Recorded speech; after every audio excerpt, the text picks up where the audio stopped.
Comme Louis-France l'a dit tout à l'heure, l'objectif de ces forums, c'est de pouvoir permettre à la population congolaise d'être informée de manière tout à fait objective sur des faits socio-économiques de son pays. Le peuple congolais a aussi besoin d'écouter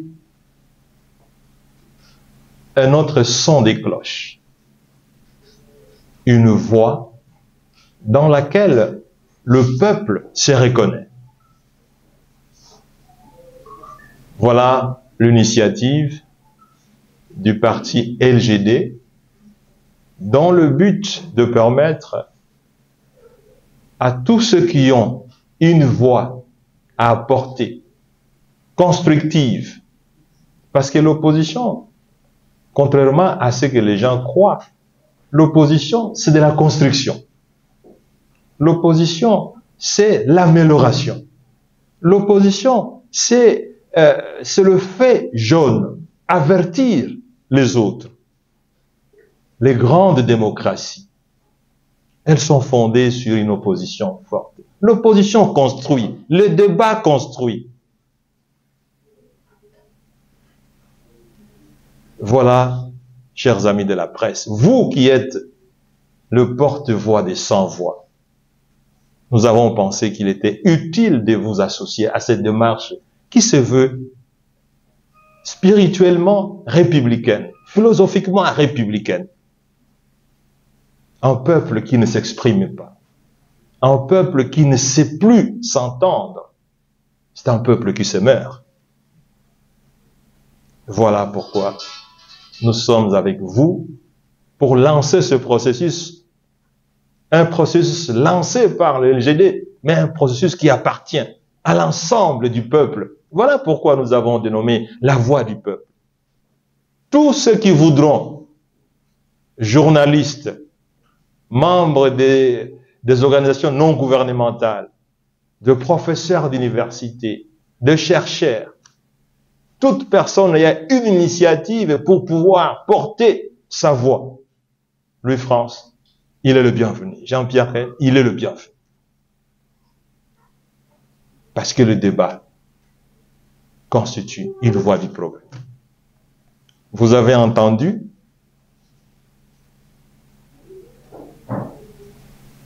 certains opérateurs économiques parler du changement de la Constitution.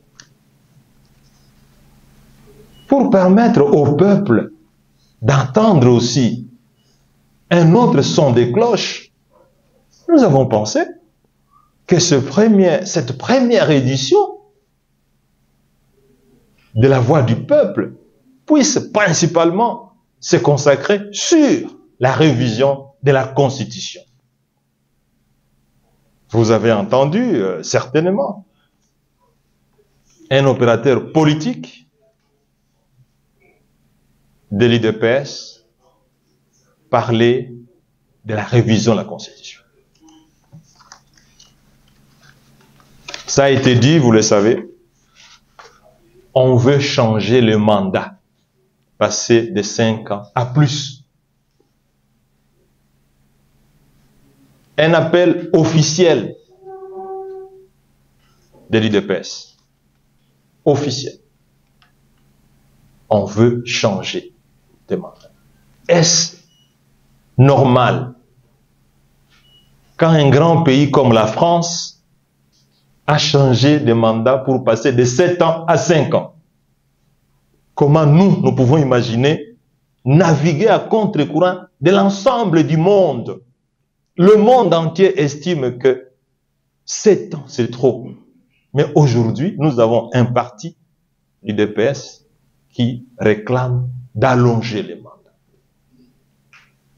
Deuxièmement, vous l'avez aussi suivi, l'UDPS estime qu'un mandat de 5 ans n'est pas suffisant pour permettre à un opérateur politique de réaliser des actions. Mes chers amis, la plus grande démocratie du monde, ce sont les États-Unis. Ils ont le mandat le plus court qui puisse exister. 4 ans. Constitution qui remonte à plus de 2000 ans. Que dirons-nous, nous, RDC, par rapport à une vieille démocratie, pour dire qu'en 5 ans, on ne peut rien faire, alors que la plus grande nation démocratique, la plus grande puissance économique, la plus grande puissance militaire, son gouvernement a 4 ans.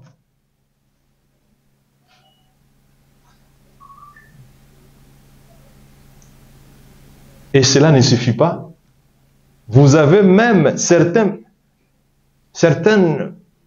personnes se situant même au gouvernement, membres de l'exécutif, qui estiment que certains membres du gouvernement doivent faire partie de la magistrature suprême. Pour pouvoir casser le principe de la séparation du pouvoir. Mais que dirait Montesquieu?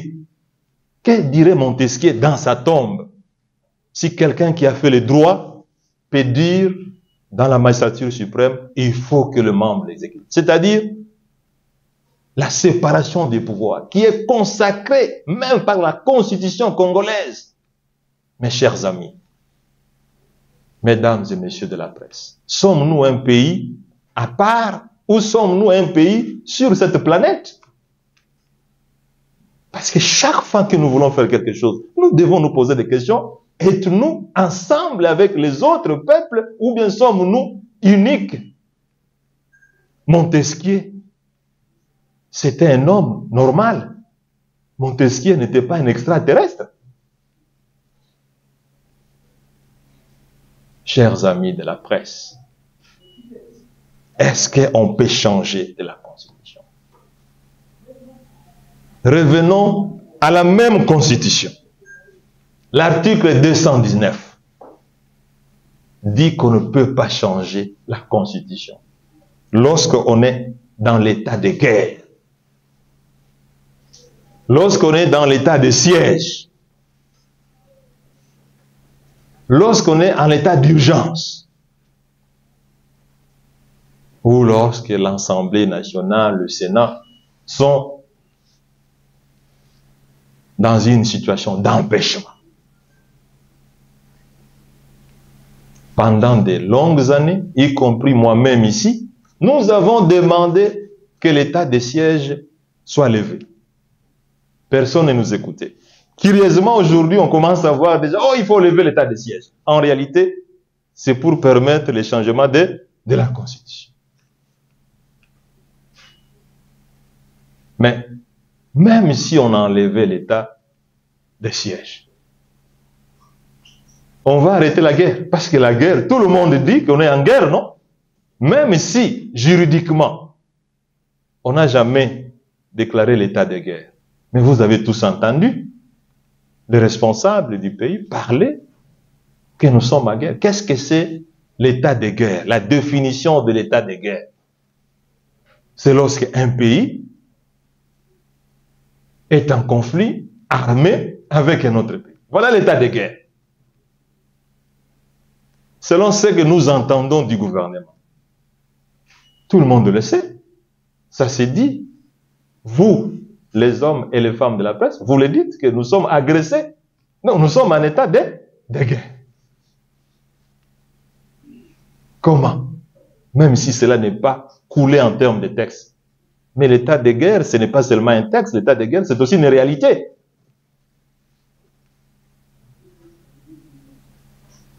Comment alors allons-nous violer l'article 219 de la Constitution qui dit que quand un pays est dans un état de guerre, il ne peut pas réviser sa Constitution. Même si on lève l'état de siège. Mais en réalité, nous sommes en état de guerre. Pourquoi? Mesdames et messieurs de la presse, pourquoi? Parce que dans les circonstances actuelles, est-ce que les gens qui sont dans les territoires occupés par les M23 vont-ils voter? Non. Ont-ils des députés? Non. Et cette partie-là du territoire qui est occupée, est-ce que cette population-là ne sera pas concernée par la révision constitutionnelle? Parce qu'il faut un référendum. Donc, voilà, même du point de vue providentiel, l'esprit refuse le changement de la Constitution. Même du point de vue providentiel. Les esprits des ancêtres nous mettent les bâtons dans les roues, dans la démarche de changement de la Constitution. Mesdames et messieurs de la presse, voilà l'objet de cette tribune qui puisse consister à permettre au peuple de se retrouver. L'article 219 bloque déjà le changement de la Constitution. Il n'y a pas que l'article 219, l'article 220, vous le savez très bien, la durée des mandats. C'est verrouillé. Vous et moi ici, nous n'avons jamais été membres de la rédaction de la Constitution. Je n'imagine pas que vous êtes des juristes constitutionnalistes, mais tous ceux qui ont participé disent que nous avons mis l'article 220 justement pour éviter les velléités qui se réveillent aujourd'hui. Le nombre et la durée des mandats est non révisable. C'est la Constitution qui le dit, ce n'est pas moi. Je peux même vous lire l'article 220. La forme républicaine de l'État, les principes de suffrage universel, la forme représentative du gouvernement, le nombre et la durée des mandats du président de la République, l'indépendance du pouvoir judiciaire, le pluralisme politique et syndical ne peuvent faire l'objet d'aucune révision constitutionnelle. C'est le peuple congolais qui le dit. Ce n'est pas moi qui le dis. C'est le peuple congolais qui le dit. Mesdames et messieurs de la presse, peut-on s'opposer au peuple congolais? Voilà ce qui m'amène à pouvoir définir même ce que c'est la Constitution. Je ne suis pas juriste, mais je peux le faire. Qu'est-ce que c'est la Constitution? Du point de vue du droit, parce que je voudrais aussi vous amener du point de vue philosophique, du point de vue du droit, la Constitution, c'est l'ensemble de textes juridiques qui définissent les institutions d'un pays et qui organisent les relations entre ces institutions, dans le souci de préserver les droits et les libertés des citoyens. Voilà, du point de vue juridique, la définition d'une constitution. Mais attention, il y a aussi la définition philosophique. Parce que le texte, c'est pour préserver l'aspect philosophique d'un texte. Mais du point de vue philosophique, qu'est-ce que c'est une constitution? Mais la constitution, c'est l'âme, c'est l'esprit d'un peuple. L'âme, l'esprit d'un peuple, capable de garantir l'unité d'un peuple, l'harmonie d'un peuple. L'esprit, l'âme. Là, on sent quelque chose d'immatériel.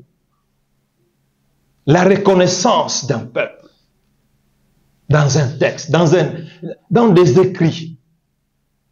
La Constitution apparaît à ce moment-là comme la fondation de l'unité. La fondation de l'harmonie. Ce n'est plus un texte, mais c'est un esprit. C'est une âme dans laquelle le peuple se reconnaît. La Constitution apparaît à ce moment-là comme la fondation sur base de laquelle l'harmonie du peuple arrive.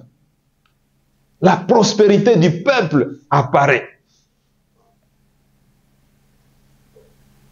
Dans la Bible, il est dit, la justice élève les nations.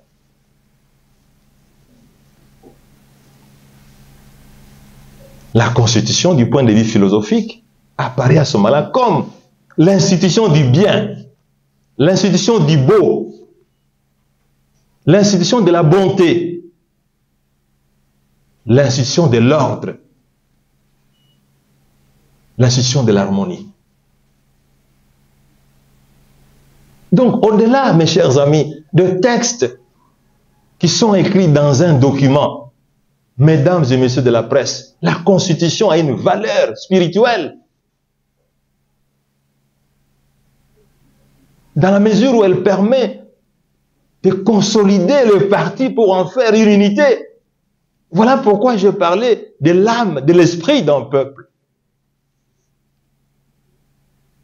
La Constitution, ce n'est pas un document avec des couleurs rouge et jaune. Non, la Constitution, c'est ce qui est de plus valeureux. Mes chers amis, mesdames et messieurs de la presse, est-ce que sur base de ça, la Constitution peut être révisée? On a tendance à croire que le mal est dans la Constitution. Ceux qui sont au pouvoir, ils l'ont dit.